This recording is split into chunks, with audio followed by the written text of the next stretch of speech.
இந்த வீடியோவில் TNPSC group 4க்கு புதுசாக படிக்கிறவங்க 3 மாதம் மேக்ஸிமம் என்னென்ன படித்து முடிக்கணும்னு பார்ப்போம். அக்டோபர், நவம்பர், டிசம்பர் இந்த 3 மாதம் ரொம்ப ரொம்ப முக்கியம். ஏன்னா டிசம்பர் மாதம்தான் ஆனுவல் பிளானர் வரும். அப்போ நோட்டிஃபிகேஷன் எப்போ வரும்னு சொல்லிடுவாங்க. இப்போ புதுசாக படிக்கிறீங்க அப்படின்னா 3 மாதத்தில் என்னென்ன முடிக்கணும்னு பார்ப்போம். உங்களுக்கு ஏற்கனவே தெரியும், தமிழில் நியூ புக்கு, ஓல்டு புக்கு, அப்புறம் 11th 12th புக்கில் சிலபஸ் வைஸ் எல்லாமே படிக்கணும்னு பார்த்துருப்பீங்க. மெயினாக நீங்கள் சிலபஸை டவுன்லோட் பண்ணி வச்சுக்கோங்க. அப்புறம் என்னென்ன பாடம் ரொம்ப ரொம்ப முக்கியங்கிறதையும் தனியாக ஒரு 2-3 சேனலில் இருந்து கலெக்ட் பண்ணி வச்சுக்கோங்க. ஏன்னா ஒரு சேனல் மட்டும் பார்க்காதீங்க, 2-3 சேனலில் என்னென்ன முக்கியமான லெசன் இருக்குன்னு சொல்லியிருக்காங்களோ அதை டவுன்லோட் பண்ணிக்கோங்க. 3 மாதம் என்னென்ன படிக்கணும்னு பார்ப்போம். இது 10ஆம் வகுப்பு தரம். 10ஆம் வகுப்பு தரம் சொல்லி 10ஆப்பு முடிய மட்டும் படிக்கணும்னு யோசித்துறாதீங்க. ஏன்னா காம்படிஷன் ஜாஸ்தி. சிலபஸில் எங்கெங்கே கவர் ஆகுதோ கண்டிப்பாக 11th 12thலையும் கேட்பாங்க. இப்போ 10ஆம் வகுப்பு தரம்ங்கிறதுனால மேக்சிமம் கொஸ்டின் புக்கில் இருந்து வரும். 10ஆப்போட மட்டும் நிப்பாட்டிடாதீங்க. சில பாடம்லாம் 11th 12thம் படிக்கணும்.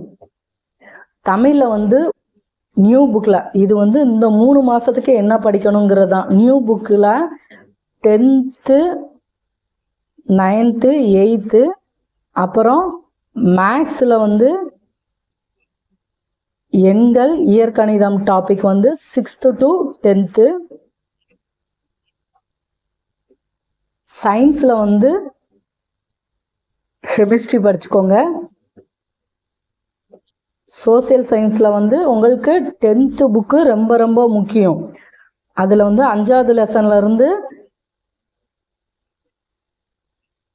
கடைசி வரைக்கும் படிக்கணும். இப்போ குறிப்பாக சோசியல் சயின்ஸில் ஒரு 20 லெசன் வச்சுக்கிடுவோம்.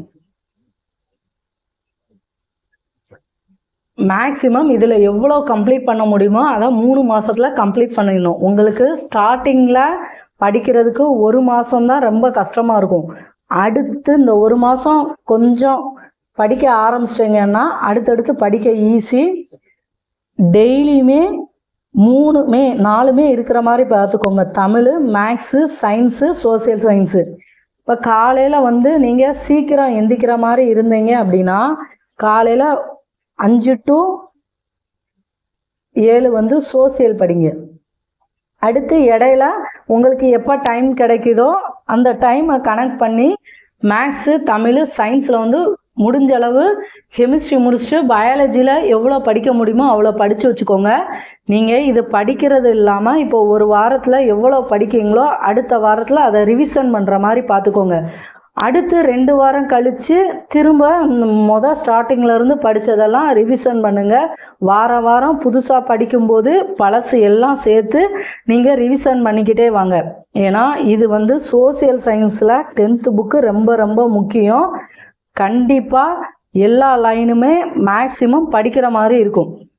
இப்போ புதுசாக படிக்கிறவங்களுக்கு ஒரு டவுட் இருக்கும், நோட்ஸ் எப்படி எடுக்கிறதுன்னு. நீங்கள் புதுசாக படிக்கிறவங்க மெயினாக நல்லா தரவாக படிங்க. ஒரு பாடத்தை நல்லா படித்து முடிச்சுட்டு அடுத்து யூடியூப் சேனல்லே நிறையா எந்தெந்த பாடத்தில் எந்தெந்த லைன் ரொம்ப முக்கியம்னு இருக்கும். அதை படித்து முடிச்சுட்டு பார்த்தீங்கன்னா உங்களுக்கு எந்த இடத்துல இருந்து நிறைய கொஸ்டின் கேட்டிருக்காங்கன்னு தெரியும். 2-3 தடவை புக்கை படித்து அதை 2-3 தடவை ரிவிஷன் பண்ணதுக்கப்புறம் தான் உங்களால் முக்கியமான பாயிண்ட்ஸே நோட்ஸ் எடுக்க முடியும். இது கொஞ்சம் படிக்கிறதுக்கு நேரம் ஆகுது, படிக்கிறத அடிக்கடி மறக்குதுங்கிறவங்கெல்லாம் குறைஞ்சபட்சம் ஒரு 4-5 தடவை புக்கை படிச்சுட்டு தான் நோட்ஸ் எடுக்க முடியும். நோட்ஸ் எப்படி எடுக்கணும் அப்படின்னு ஸ்டார்டிங்கில் ரொம்ப தேடாதீங்க. நீங்கள் ஓரளவு படித்து முடித்தாதான் உங்களுக்கு எங்கேருந்து எவ்வளோ கொஸ்டின் கேட்காங்கன்னே நீங்கள் அனலைஸ் பண்ண முடியும். அதனால் ஸ்டார்டிங்லேயே நோட்ஸ் எப்படி எடுக்கிறது என்னதுன்னெல்லாம் பார்க்காதீங்க. ஏன்னா சோசியல் புக்கை பொறுத்த வரைக்கும் 10th சோசியல் புக்கு 5வது லெசன்லேருந்து எல்லாமே முக்கியம். அப்படிங்கும்போது நீங்கள் பாடத்தை நல்லா புரிஞ்சு தரவாக படிக்க ஆரம்பிங்க. ஓரளவு படிச்சுட்டிங்கன்னா அதுக்கப்புறமே உங்களுக்கு ஒரு ஐடியா கிடைக்கும் எப்படி நோட்ஸ் எடுக்கலான்னு. மெயினாக தமிழ் ஜாஸ்தி இருக்குன்னு முதலே போட்டு குழப்பாதீங்க. ஃபஸ்ட்டு நியூ புக்கை கம்ப்ளீட் பண்ணுங்கள். ஆனால் இந்த 3 மாதத்தில் 6th to 10th நியூ புக்கை கம்ப்ளீட் பண்ணிட்டீங்கன்னா ரொம்ப ரொம்ப நல்லது. ஏன்னா அதுக்கடுத்து அடுத்த வருஷத்தில் ஜனவரியிலேருந்து பார்க்கும்போது அடுத்தடுத்த பாடம் படிக்கும்போது நீங்கள் இதை ஏற்கனவே முடிச்சிட்டிங்கன்னா உங்களுக்கு இதை வந்து ரிவிஷன் பண்ணிக்கிட்டே நெக்ஸ்ட்டு படிக்கிறதுக்கு ஈஸியாக இருக்கும். அதனால் மெயினாக புதுசாக படிக்கிறவங்களுக்கு படிக்கிறதுக்கு என்ன ஐடியானே தெரியலாட்டி இதை கம்ப்ளீட் பண்ணுங்கள். இதை கம்ப்ளீட் பண்ணிவிட்டு அதுக்கடுத்து தமிழில் ஓல்டு புக்கை படிக்கும்போது இந்த நியூ புக்கை ரிவிஷன் பண்ணிக்கிட்டே இருக்கணும். சோசியல்லையுமே இதை ரிவிஷன் பண்ணிக்கிட்டே அடுத்து 6th-லேருந்து 9th படிக்கும்போது இதை ரிவிஷன் பண்ணிக்கிட்டே இருக்கணும். நீங்கள் ரிவிஷன் பண்ணாமல் படிச்சுக்கிட்டே போனீங்கன்னா வேஸ்ட்டு. ஏன்னா ஒரு குறிப்பிட்ட அளவுக்கு மேலே படிச்சிட்டிங்கன்னா மைண்டில் ஒன்றுமே ஞாபகம் இருக்காது. எவ்வளோக்கு எவ்வளோ ரிவிஷன் பண்ணுறோமோ அவ்வளோக்கு அவ்வளவு நல்லது.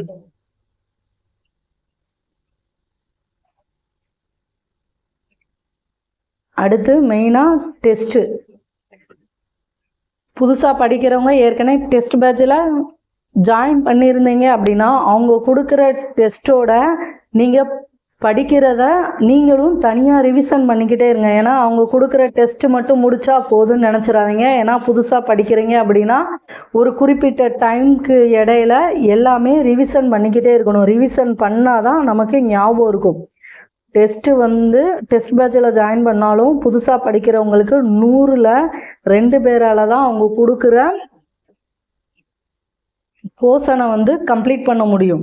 அப்புறம் டெஸ்ட் பேட்சில் ஜாயின் பண்ணி படிக்க முடியலைன்னு யோசிக்காதீங்க. நீங்கள் டெஸ்ட் பேட்சில் ஜாயின் பண்ணியிருந்தாலுமே படிக்க படிக்க ஒரு வாரத்துக்கு ஒருக்க நீங்கள் தனியாக ரிவிஷன் பண்ணிக்கிட்டே இருங்க.